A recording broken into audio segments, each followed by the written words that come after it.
So now I want to go to that next question on this one. Different CEO has a different focus in the company. In a company, there is one key pillar is a finance. Number one is people. Number two, and number three is about the brand. So which is your number one?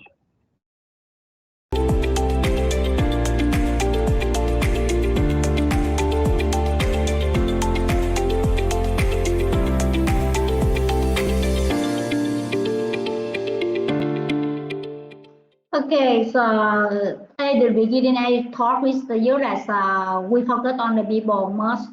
The people can make the company. The people can sell the product. The people can do anything. Can build up the name for the company. The first and most important, factor that I pay on the people. All right.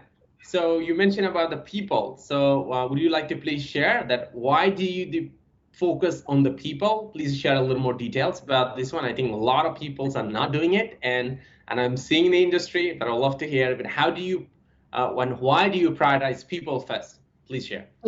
Yes. To remember in 2019, before 2020, you know that I have my employee. She a very good employee.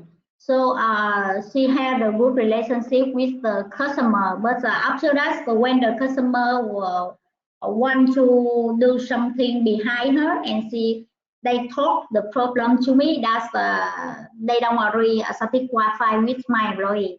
And then I get back to take the information and to ask my employee about it, the issue.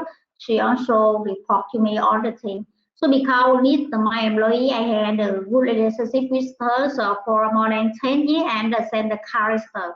So also I check information from another management of the client company, and they also report to me the thing, the same meaning with my employee. So that then I talk with the customer like that. If you don't like her, I will change other people for you, but she's still working for me. You get point? Right. Yes.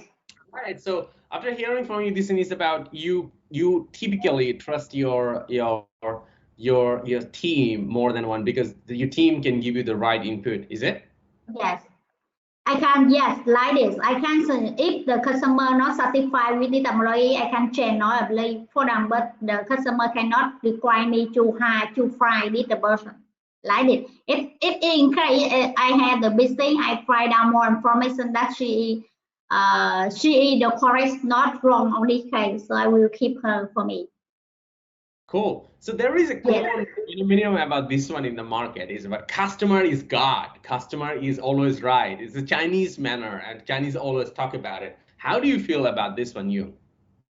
Yes, it belongs to the kind the customer is the growth of the market. But you know that if you had a good relationships and you had a long-term history relationship with the customer, in this case we cannot buy on the win-lose 100%. That's the win-win. You know that the customer, you can do the business with them for the short time or long time. If the customer for the short time, we will make decision or we do any the business with them, we buy on the relationship with them. Of course, based on your company, you should be honest and very friendly to the customer. But some of the customer they just go with you for a short time. Some the partner, the customer, they commit and very willing to work with you for a long time. In the January, the customer is the same employee for of the company that the people commit to go long time with you. And some the customer they just to buy the shop product from your company. So you should consider how is the relationship between the company and with the customer.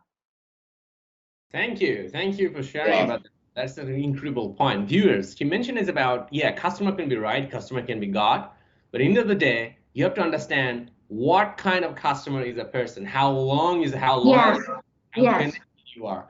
If it's a customer just buying one-off from you, or is it a first-time customer, or a customer buying from you for 5 years and customer buying you 10 years, are different type of customers, and you need to understand the gaps, and then you could have a better approach to create a win-win relationship between your company and your customer. Thank you. for sharing this one.